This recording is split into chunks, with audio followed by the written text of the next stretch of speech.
Can stand here and hold immer.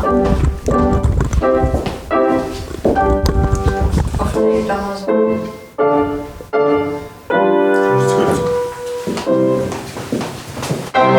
So we are about to leave, go back to Belgium and take this beautiful piano with us. So it's still unreal, I must say, but I can use the piano so well since my piano has a small delay, and next year we have so many plans with Beethoven, and so this will be a wonderful instrument also to play music for two instruments.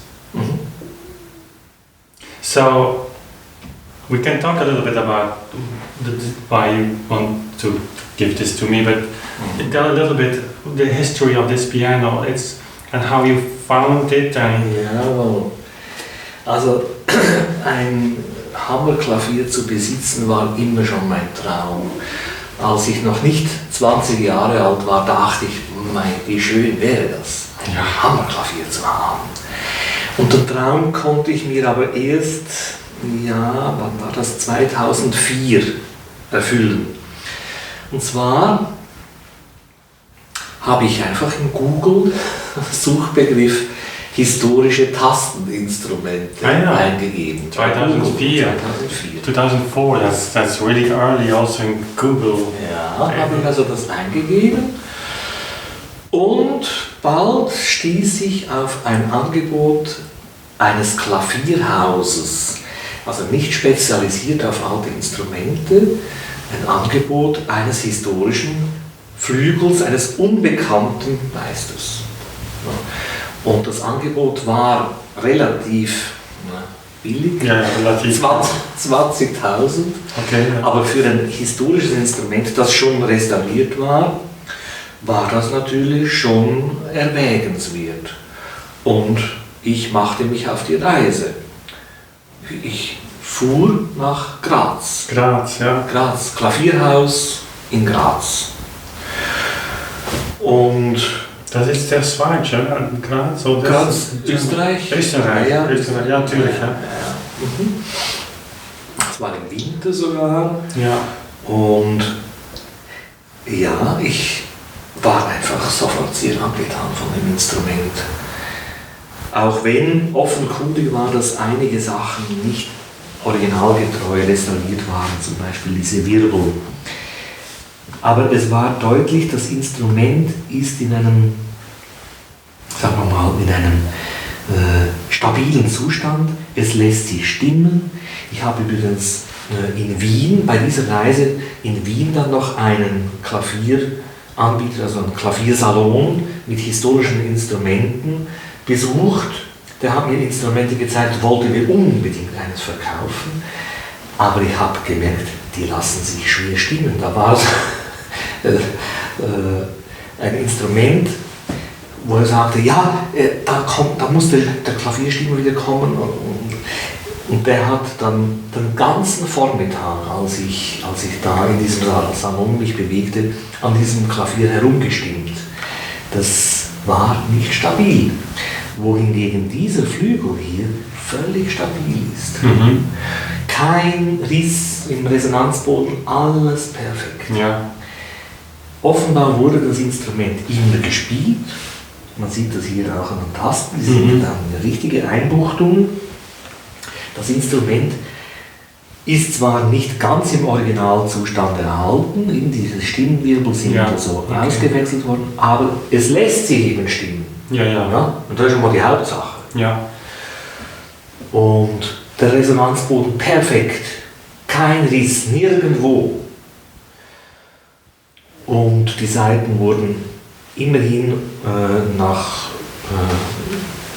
Malcolm Rose. Das ist schon mal was. Ja, das ist okay. Ja, das ist okay. Die Mechanik und was sich dann später noch auch ersetzen ließ oder restaurieren ließ von dem bekannten Robert Brown in der Nähe von Salzburg, also ein wirklich ausgewiesener, exzellenter Kenner historischer Instrumente, der hat den ganzen Satz der Hämmerchen nach Originalvorgaben neu gemacht, Ja, ja. auch neu beledert. Also von daher muss man sagen, das Wesentliche, was den Klang anbelangt, ist das Instrument. Also sicher. Ja, ja. Auch also Ja, eigentlich beautiful piano. wirklich restauriert und Ja. nicht nur renoviert. Ja, ja. Das Instrument war deswegen wahrscheinlich auch relativ günstig, weil man nicht wusste, von wem es erbaut ist. Und Ja. ich habe jahrelang immer wieder so Fotografien im Internet angeschaut. Sehr auffallend bei dem Instrument ist diese leichte Buchtung. Normalerweise sind die Wiener Instrumente Ja. entweder ganz ausgebuchtet hier, die haben einen richtigen runden Bauch, Ja. oder sie haben hier ein Eck. Wie meine. Der Filter Walter Ja. geplant. Oder auch der Graf geht weiter vor und hat dann eine stärkere Biegung. So auslaufend, ganz selten zu sehen. Ja. Ich habe ein Instrument von Löschen gesehen, auch so auslaufend. Sonst nie eines. Und irgendwann bin ich auf ein Foto gestoßen eines Johann Frenzel, von dem ein Bild gezeigt wurde, also das Bild eines Instrumentes im Landesmuseum Linz. Ja.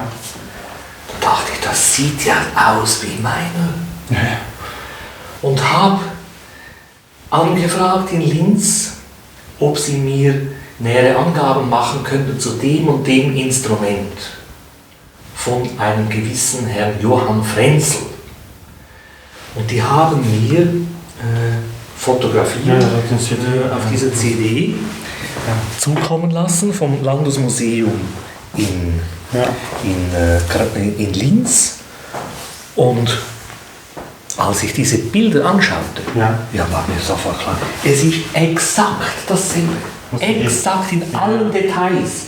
Also angefangen hier, was ja sehr auffällig ist, dann die Gestaltung der Lyra, absolut identisch. Und dann auch der Stegverlauf mit dieser Teilung, die auch auffällig ist im Instrument. Hier eine Teilung, Diskantbass. Ja. Alles exakt dasselbe. Alles exakt dasselbe. Auch Mr. Brown von Salzburg hat gesagt, zu 99% Johann Frenzel. ist das Johann Frenzel. Er hat dann, ja genau, das war ja noch, ich bin ja drauf gekommen, er selber hatte, als er mein Instrument restaurierte, in seinem Atelier ein Instrument, von dem er sagte, das sei ganz ähnlich wie meines. Und da hat er ein Schild von dem Instrument gehabt und das hat, ja genau, so war es ja, das hat so nur noch andeutungsweise zwei Initialen, wo man sagen könnte, das könnte ein F oder ein J sein und das zweite vielleicht ein T oder ein F. Ja. Genau, so ging's. Dann habe ich im Internet unter historische Wiener Instrumente habe ich eingegeben, zunächst einmal J, T, habe nichts gefunden. Dann irgendwann einfach auf der Liste geschaut, Johann, F könnte sein, Frenzel. Johann Frenzel, so bin ich draufgekommen. Ja. Genau. Und dann habe ich den Namen Johann Frenzel eingegeben und bin auf die Fotografie von Linz, vom Landesmuseum gestoßen. So war die Geschichte. Genau. Also ich habe zuerst die Vermutung gehabt durch dieses ganz schwer lesbare Schild, wo ich auch den Herrn Braun dann noch gebeten habe, man könnte es vielleicht irgendwie mit einer bestimmten Technik im Bayerischen Nationalmuseum, wo es Spezialisten hat für Bemalungen von Email und so, könnte man vielleicht herausfinden, dass das Ganze ist. hat er gemacht. Er hat dieses Sheet er hatte ins Bayerische Landesmuseum gebracht. Wir haben nichts herausgefunden. Und ich habe dann eben versucht, diese vermutenden Initialen einfach auszuprüfen und bin dann auf Johann Frenzel gestoßen. So ging das. Und Johann Frenzel, also das Instrument in Linz, auch, wie gesagt, der Herr Braun hat gesagt, also das sei, sicher. Ja. Und dann habe ich hier dieses Schild anbringen lassen, auch nach einem Original, das erhalten ist in Linz, Johann Frenzel in Linz. Da haben wir einfach geschrieben oder schreiben lassen, zuzuschreiben. Also nicht zugeschrieben, sondern zuzuschreiben, weil ich mir sagte, es spricht alles dafür, man muss es Frenzel zuschreiben. Man muss es ihm zuschreiben. Es ist nicht einfach nur eine Vermutung, sondern es ist eigentlich eine sichere Sache. But yeah, if you talk about a piano like this, I mean, it's an instrument that is close to you and close to your heart, and so it was kind of emotional shock in a positive way when you called me a few weeks ago. You said you come to Ingolstadt, and yeah, you basically treat it as your piano. I mean, this was kind of shocking for me. So, but this must be for you not an easy decision. But I had the impression that it was an easy decision for you. So ja, es war klar, Wien muss jetzt ein Instrument haben. Das Projekt Beethoven, das steht jetzt an. Wien braucht ein Instrument und ich habe ja 2 Tafelklaviere und für meine Bedürfnisse genügt das schon. Und mir ist wichtig, dass die Sache, unsere Sache vorankommt. Das ist mir wichtiger, als ein Instrument zu besitzen. Und darum ist das für mich keine Schwierigkeit. In einer Nacht kam mir der Gedanke und ich habe nicht gehadert. Sofort war mir klar, Wim braucht das jetzt oder kriegt das jetzt. And yeah, I can feel this like a mother that has a child will say to another woman who doesn't have a child, you can only know what it means by having a child. So, you know, I know what it is to have an instrument like this and then to say, okay, it's like giving your child to someone else. So, it's a kind of symbolic day. Das ist auch Freundschaft und es geht uns um die Sache. Die Sache, ja. Das ist wichtig, dass jetzt, wir sind ja miteinander so fündig geworden.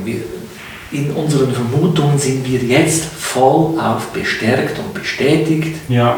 Wir liegen völlig richtig, jetzt muss es weitergehen. And then that gives the option to do things with 2 keyboards, which is of course opening so much in terms of, you have given me, we filmed that a few minutes ago, such a pile of music, historical editions with metronome numbers, often nice, and for 2 pianos or for 4 hands. And that's way too much music for me alone to play. So, but there are people reaching out, great musicians, and it's wonderful how this spreads. And so yeah, die Johann Frenzel mit dem Johann Fritz Kopie. Genau, 2 Johannes. 2 Johann mit dem Klavichord in between them. Genau. That, well, Das ist wunderbar. So I will say, on tape, on video, I will take very much care for this instrument, and it's your instrument forever. I mean, that's das gehört uns und es ist die gemeinsame Musik, die verbindet. Und ob das Instrument hier steht oder bei dir, wichtig ist, dass es gespielt wird und dass es richtig gespielt wird. Denn der mag keine Affentempi. Das glaube ich ganz gerne. Okay. Und dann haben wir noch einen Kaffee, ein bisschen belgischen Gebäck und dann backen wir an. Also Lorenz, packen wir es an. Ich bin ganz gerührt und Nein, ich bin sicher, dass es die richtige Entscheidung ist. Okay. Ja. Und du weißt, wo ich lebt und eben, meine Adresse. Ich komme euch natürlich wieder mal besuchen. Ja. und will dann hören, was das ich gut Instrument geübt habe. herbringt, weil ich bin ja kein Pianist und ich bin ja froh, wenn es in guten Händen gespielt wird und brillant gespielt wird, was ich ja nicht kann. Und darum alles klar. Also, Dankeschön. Gerne.